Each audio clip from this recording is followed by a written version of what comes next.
Are you ready to uncover the astonishing secrets hidden within the depths of the Grand Canyon?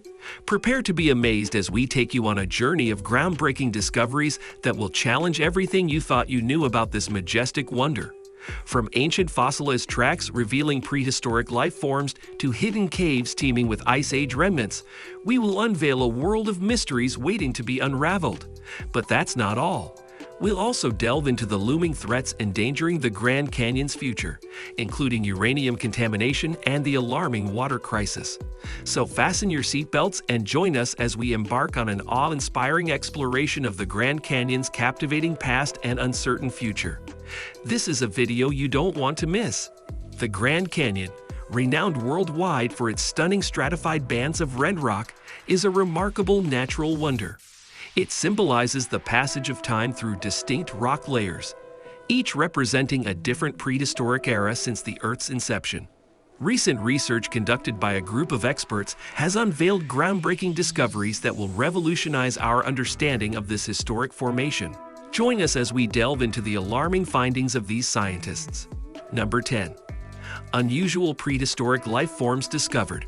During a hiking trip along the Bright Angel Trail in Grand Canyon National Park, geologist Alan Krill and his students stumbled upon a peculiar rock bearing distinct markings. Intrigued, Krill photographed these markings and shared them with his colleague Stephen Rowland, a renowned paleontologist at the University of Nevada, Las Vegas. Rowland's analysis revealed that the markings were ancient fossilized tracks, estimated to be around 313 million years old. These footprints belong to an amniote, an egg-laying animal, making them the oldest evidence of vertebrate animals found in the Grand Canyon. The fossil was remarkably preserved due to its weight and the surrounding sand, which protected the markings for millions of years. Further examination by Rowland indicated that the tracks depicted two reptilian animals crossing diagonally over the boulder. One of the animals measured approximately 1 foot long and exhibited a unique sideways stepping pattern called a lateral sequence gait. While scientists are still uncertain whether the tracks were made by two separate reptiles or the same animal at different times, these findings provide significant evidence of early crawling vertebrates and prehistoric amniotes residing in the Grand Canyon's dunes. Despite some controversy within the scientific community regarding the interpretation of the tracks and the age of the rocks, this discovery sheds light on the early inhabitants of the region. Number 9. Grand Canyon caves revealing ancient remnants. Few are aware of the caves concealed within the cliffs of the Grand Canyon. These caves contain a wealth of plant and animal remains, offering insights into the region's Ice Age past. The caves vary in size, some requiring visitors to crawl on all fours, while others provide ample space for movement. Over time, these caves serve as habitats for various creatures, including rodents, bats, birds, and now extinct mountain goats and sloths. Arizona's dry climate remarkably preserved the bones of animals, providing valuable insights into the Ice Age events 40,000 years ago. Researchers started studying the Rampart Cave in 1936, where they discovered scattered piles of dung resembling recent excretions. However, these piles were actually made by a long-extinct 9-foot, 500-pound sloth. Radiocarbon dating of the cave's contents revealed a time span between 11 and 40,000 years. The facies helped scientists understand the dietary habits of the animals and identified plant species like globe mallow, Mormon tea, saltbush catclaw cacti, reeds, and yucca in the region. Neat piles of wood rat dumps served as tangible records of animals and plants existing undisturbed in the Grand Canyon for thousands of years. Harrington mountain goat skulls were also discovered, believed to have existed for at least 19,000 years, along with the extinct Shusha ground sloth. The cave also housed well-preserved mummified bats, including condors with intact skin and details. Chemical analysis indicated that these condors likely fed on extinct megafauna.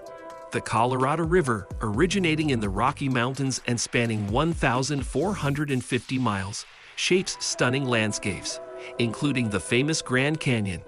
However, the river faces a serious threat as major reservoirs have reached dangerously low levels due to dams and water diversion to fast-growing cities like Los Angeles and Phoenix. Glen Canyon Dam, created 50 years ago to form Lake Powell, has not produced enough hydropower due to low water levels. Without action, the river's flow will be impacted, affecting water supply for California, Arizona, Mexico, and Nevada. Environmental groups are urging politicians to invest in reshaping the dam's plumbing system to ensure sufficient water flow. Furthermore, uranium contamination poses a significant threat to the preservation of the Grand Canyon. Numerous uranium mines and mining claims outside the park's boundaries endanger this culturally significant and spiritually important site. Uranium deposits are found deep within sandstone, siltstone, and mudstone layers in the region, particularly in breccia pipes that attracted miners in the 1870s. The history of uranium mining near Grand Canyon National Park dates back to the 1950s, with at least 8 mines operating close to the park. The currently active Canyon Mine, now called Pinyon Plain Mine, poses a threat to the springs within the Grand Canyon.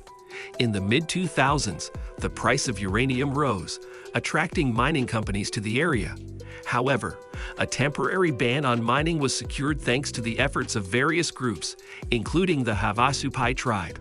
Despite this, there are still active mining claims in the vicinity as of May 2022, and there have been unsuccessful attempts to permanently prohibit new mining operations through legislation.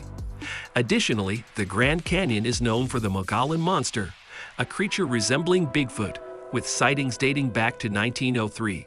While the existence of the creature remains unconfirmed, reports describe it as a tall, hairy humanoid emitting a pungent odor.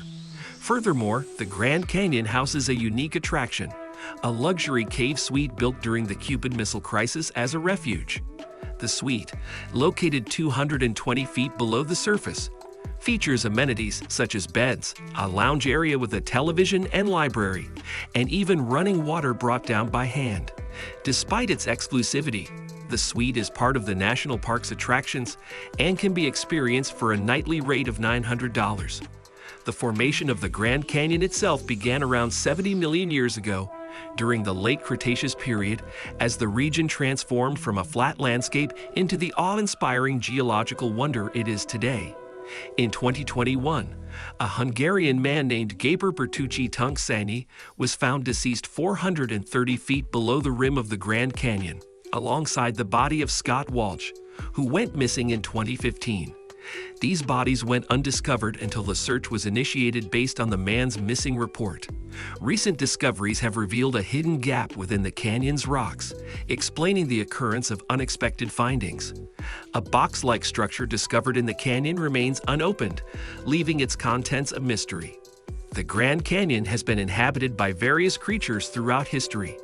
The ancestral Puebloans, related to modern-day Hopi, Zuni, and other tribes, settled in the area around 1185 AD. Their dwellings featured agricultural fields, communal buildings, homes, and religious structures.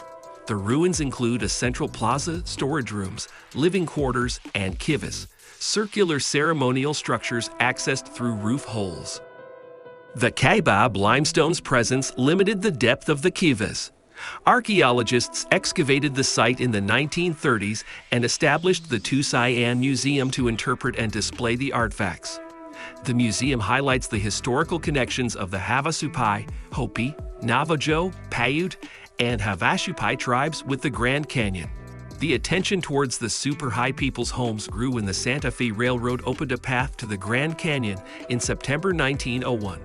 President Theodore Roosevelt visited the canyon 2 years later, encountering individuals living with their families at Indian Garden.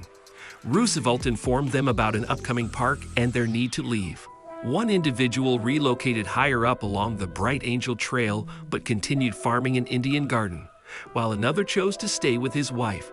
They were forcefully removed in 1928 by the National Park Service. The Havasupai were then confined to a 518-acre reservation, but they demanded more land. In 1975, President Gerald Ford returned 183,000 acres of canyon rim territory to the tribe. Since then, they have adapted to their new environment, relying on tourism, farming, and wage labor for survival.